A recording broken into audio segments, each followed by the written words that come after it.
face up to his balcony. Pathetic.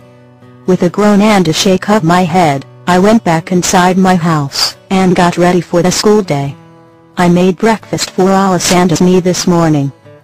Eggs and bacon, with a heaping side of Bella's angst.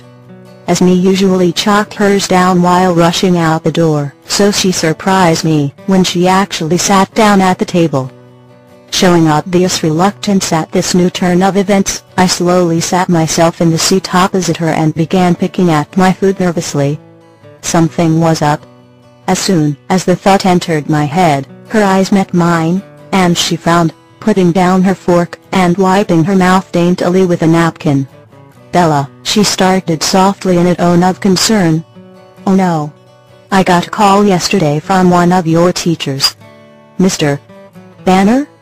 She cocked her head to the side a bit, her wave of caramel hair brushing her elbow. I frowned. Traitor. I kept my eyes locked on a greasy slice of bacon.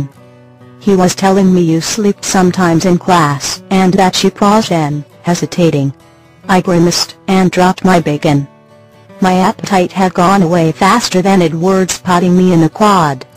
"And that you had a bit of a breakdown in the hall yesterday?" she questioned, pity-lacing her tone. "Great. So he was there too." I cringed away from my plate and took a deep breath.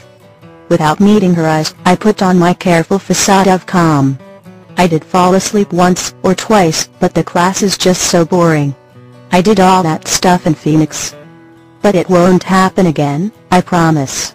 I finally met her eyes then, and gave her what I hoped resembled an assuring smile. "And in the hall?" she whispered, still looking at me with that same pity I hated. She pitied me because she already knew what I was going to say. Because she was my legal guardian, the doctors in Phoenix had conversations with her regarding my aversion to touching.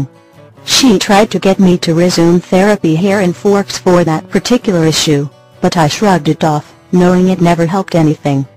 No point in wasting money. I huffed out a large breath. "There's this guy in school that won't leave me alone," I said in an annoyed tone, shaking my head.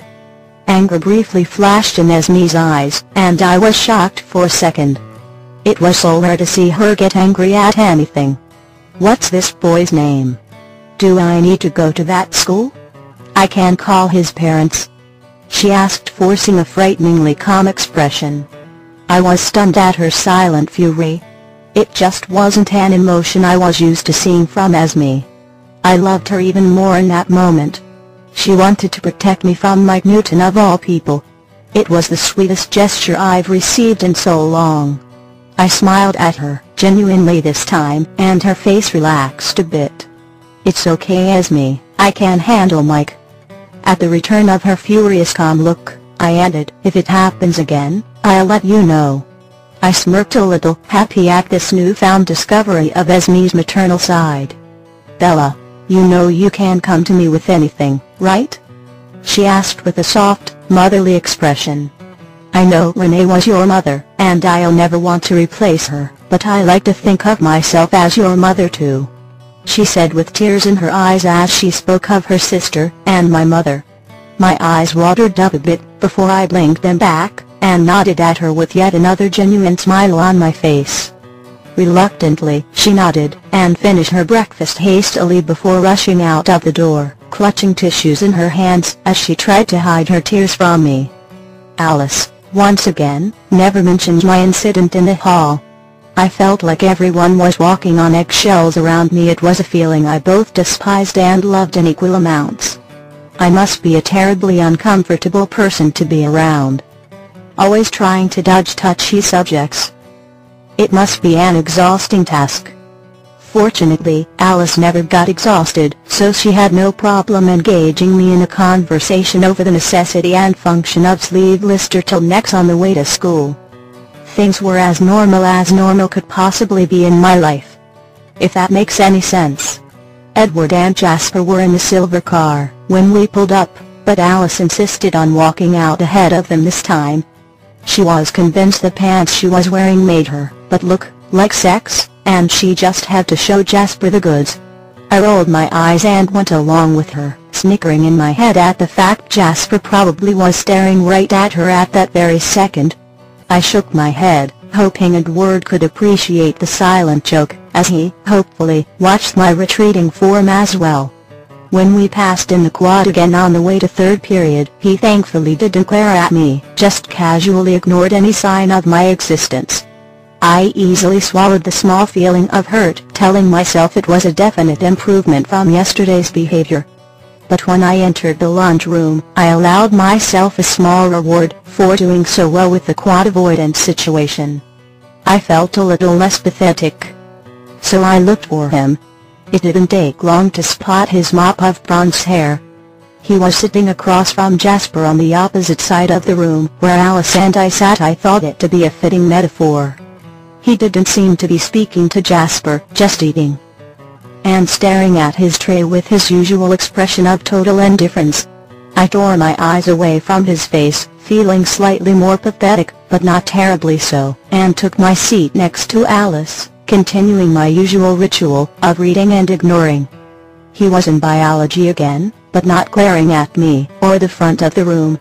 Curiously, he was glaring at Mike.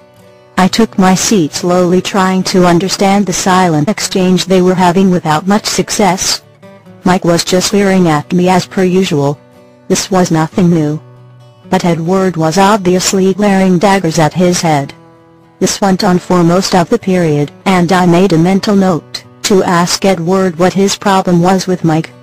At least I wasn't the only one who hated his guts. The bell eventually rang, breaking my thoughts. Edward shot out of his seat and went to the door, like yesterday.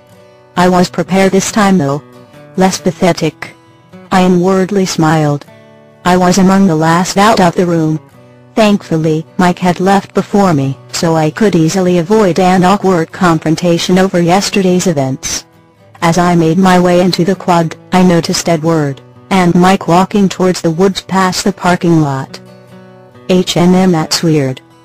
One second he's glaring at him, the next he's walking with him? That was Edward, constantly confusing. Edward's point of view. I was at lunch when Jasper told me about what that douchebag Newton did to Bella yesterday.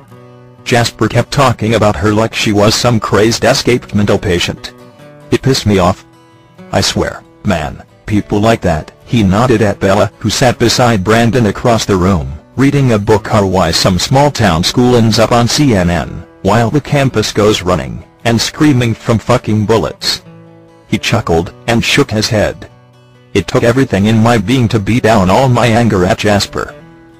Who the fuck was he to say shit like that anyways? He didn't even know Bella. I glared at my disgusting slice of pizza and took deep breaths, slowly letting that thought abate my anger. He doesn't know her.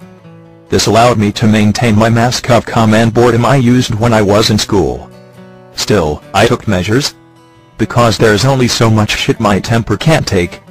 I don't think Brandon would like you talking shit about her cousin like that, I said, craftily, using his weakness against him, and cocking an eyebrow. He immediately looked down at his tray, remorseful. Fuck, you're so easy. While his head was down, I took the moment to glance at Bella, where she was sitting. She looked the same as always, with that black hood over her head, reading and eating her fucking delicious cookies. I could almost feel myself drooling at the thought of them. Highly disenchanted, I ate my slice of pizza very unenthusiastic-like. I was worried yesterday, seeing Bella in public, after our conversations. When I picked Jazz up before school, I almost blurted to him about the whole thing. But something in me made me snap my mouth shut and ask him about his boring-ass weekend instead. Something in my mind wanted to keep my nightly sessions with Bella all to myself. And effectively, keep Bella all to myself. My girl. Not in a weird possessive, romantic, fucked up stalker kind of way. I didn't let myself see Bella like that. Occasionally I would slip up when she did something cute as fuck like blush, but I beat that shit back, because I was not about to fuck this up over something stupid like teenage hormones. Bella was more than that to me. It was some cheesy kindred spirit kind of shit. And I wanted to keep that fact between Bella and me. I told her things about me that no one knew. I wanted to keep that comfort between us in an effort to keep that friendly bond. I flipped the switch that made me react that way.